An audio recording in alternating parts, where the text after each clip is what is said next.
I have a cousin who will be going in, a cousin who will be going into the 7th grade, so the same age as many of you.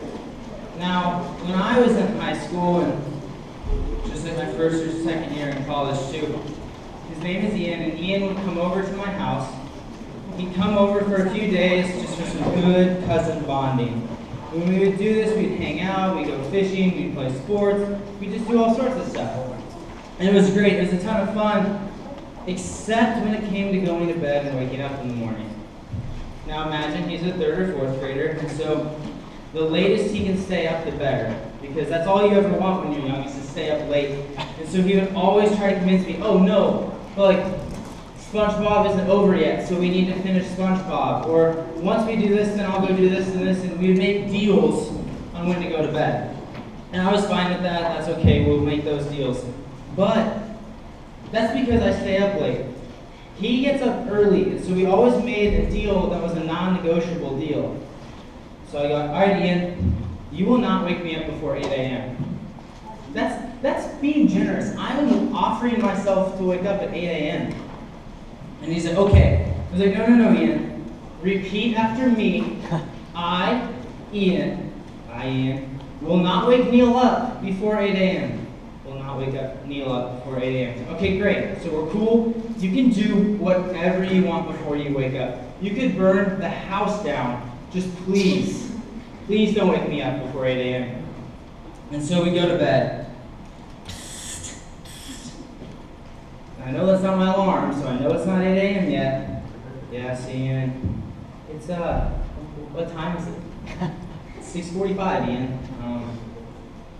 Remember that deal we made? Oh yeah, okay. Go back to sleep. What, Ian? It's, what time is it? So the way Ian works is he'll fall back asleep once, but once he falls back asleep once and wakes up, it's over. And so at 7:15, go back to bed. 7:18. It's 7:20. And almost every morning he would get me out of bed well before 8. He'd never listen. Even when he would repeat it to me, it's like he didn't comprehend what I was saying. I could have been walking up there and just been doing what Jack does on the mic. And he would have, that's probably what he heard, honestly, because he had no clue what I was trying to say. Then, sometimes we hear things. Sometimes we hear them. We legitimately listen. We hear what they have to say, but they sound so ridiculous that we don't even want to believe in them. So Clark's going to put up a picture here. Now, when this picture comes up, if you notice there's a little, this is me in high school, I don't have facial hair. You'll notice a little black thing in the Jell-O. Now that is Rachel's car key. Story has it, the key came off of her key ring, floated up to my kitchen, and fell in the Jell-O. And I don't understand why Rachel doesn't believe this, because that is the most logical thing that could have happened, right? And so then the next logical step was obviously for her to eat the Jell-O to get the key out. And there's Nate Kirk kind of creeping in the back there. But I kept telling Rachel, no, I couldn't do this. Your key did this. Your key did this. And she just would not trust me. And I'm a very trustworthy guy. You should definitely believe everything I'm telling you right now. That key did it all alone. Right? So, we have this key. She won't believe me. The Israelites have this similar thing where God will come up and he will say something to them. And he will say something and they won't listen. And then they won't believe it either because it sounds just as ridiculous as what I just said. If you'll turn your Bibles to Exodus 16. We're going to look at Exodus 16 and see another story of the Israelites as they begin to wander. Now to recap what has happened before this, they have walked up to the Red Sea. The Red Sea has opened up before them. And kind of be like, if this was you, you'd be walking, you'd walk up to Lake Nasty, it would open up, you would see all the nasty stuff in the bottom of the lake that you never want to know is there, but it is. You would walk through it to get to the other side. Right, they have seen something pretty incredible. They have then continued, and Moses has picked up a piece of wood and thrown it in the water, and the water has changed. Pretty miraculous things are happening before them. That is what is leading up to Exodus 16. So we're going to start in verse 1. The whole congregation of the Israelites set out from Egypt, and Israel came to the wilderness of Sin, which is between Elim and Sinai, on the 15th day of the second month after they departed from Egypt. The whole congregation of the Israelites complained against Moses and Aaron in the wilderness. The Israelites said to them, "If only we had died by the hands of the Lord in the land of Egypt, when we sat by the flesh pots and ate our fill of bread. For you have brought us out into this wilderness to kill the whole assembly with hunger." So now they're sitting there saying, "Well, thanks. You know, we were captives, but at least we had food. Now you have brought us out to die." Apparently they've missed the other signs, but they've moved on to past this point where they're now complaining because they're hungry. So then God intervenes. This is verse 4. Then the Lord said to Moses, "I am going to rain bread from heaven for you. And each day the people shall go out and gather enough for that day.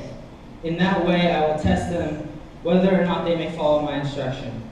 On the 6th day, when they prepare what they bring in, it will be twice as much as they are to gather on the other days."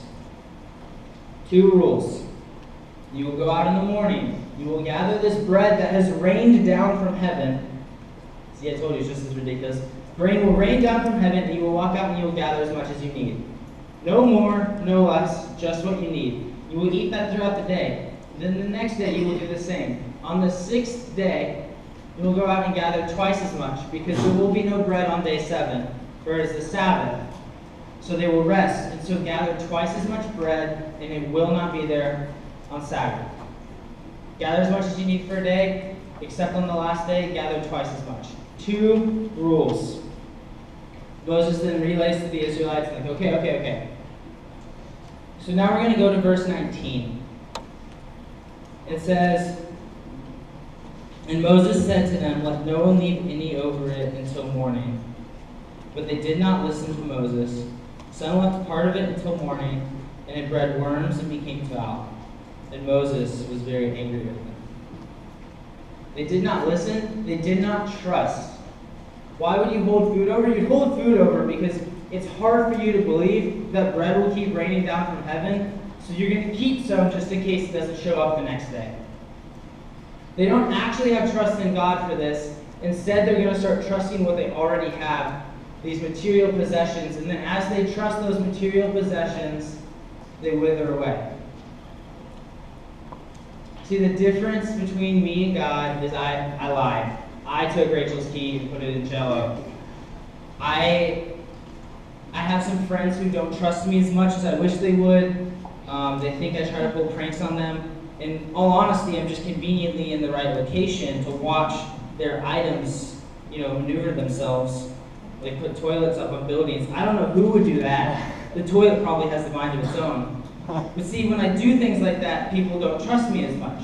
God has never once backed away from something he has stated. He has shown himself already to the Israelites time and time again. But they have their bread and they keep it, because they're too afraid of what would happen if it doesn't come back. So go to verse 27. On the 7th day, some of the people went out to gather, and they found him. The one other stipulation was there will be no food this next day. Now apparently they didn't hear it. It's because they get up and they kind of wander out and oh, where is it at? And it continues on, and God starts talking to Moses, and Moses gets frustrated because they're sitting there thinking, "We have told you we will not be here. Did you not listen?" You aren't trusting, you aren't listening to what God has said. So I need a volunteer to help illustrate this point. Okay, anyone come up?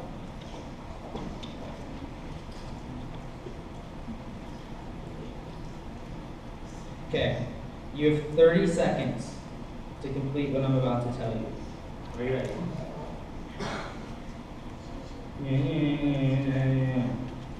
Go.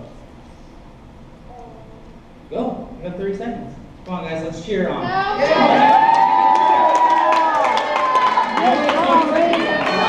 Why are you waiting? Keep going.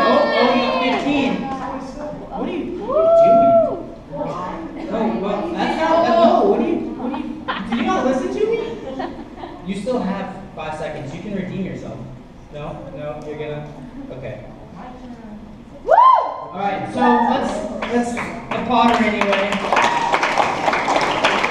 I need somebody else to come up now. Jay.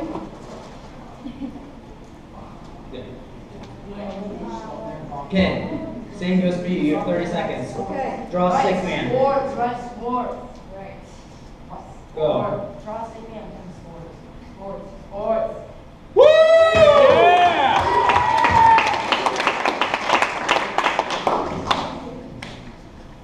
Now, obviously, that wasn't quite fair, but it illustrates the point. When she didn't listen, when she didn't actually hear, then the task was presented before her. She didn't know what to do. When we don't listen, we just sit there and kind of stare. We sit there, don't know what to do. Maybe we try to do something, but it doesn't work. It's not correct. And yes, I didn't give a fair example, but you can see when you listen, you don't know what to do. Yet when he listened, he knew exactly what to do. We have to listen to know what God is calling us to do. By listening and trusting, we obey God and reap the benefits of His plan in our lives. I'm going to say that again. I'm going to continue to say it throughout the rest of the night. By listening and trusting, we obey God and reap the benefits of His plan